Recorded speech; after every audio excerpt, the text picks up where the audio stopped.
Buen día, mis amigos. En esta ocasión les traemos una pregunta. La época de oro de cada lugar. Vamos a ver.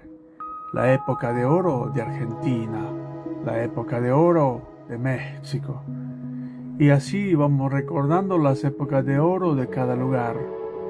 Pero se nos olvida algo. La época de oro es individual. La época de oro de cada ciudadano, en cada época, en cada tiempo que se vivió, es la época de oro de cada quien. Muchas veces envolvemos la época de oro global, la globalizamos en un país que la época de oro es que a todo el mundo le está yendo muy bien.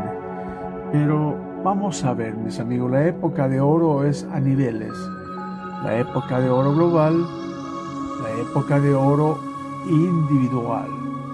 ¿Cuál es aquella época de oro de cada uno de nosotros que nos trae recuerdos por muy fea o por muy mala o por muy antigua o demasiado áspera que haya sucedido en el pasado? De alguna manera, como individuo siempre nos trae algún recuerdito de aquella época que nosotros consideramos la época de oro individual de cada ciudadano.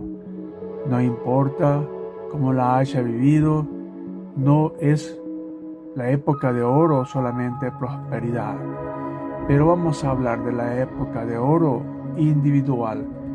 Aquí les traigo un videíto de la época de oro de un país llamado El Salvador en 1970.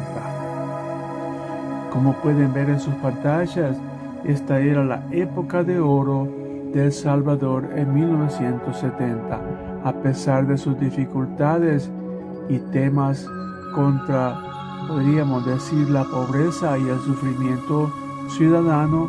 La época de oro, podríamos decir, era global de un país, pero la época de oro individual, les voy a traer otro videíto para mostrarles a qué se le llama la época de oro individual.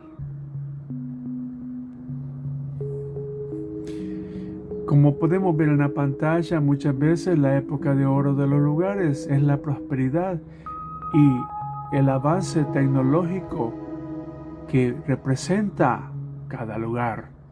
Pero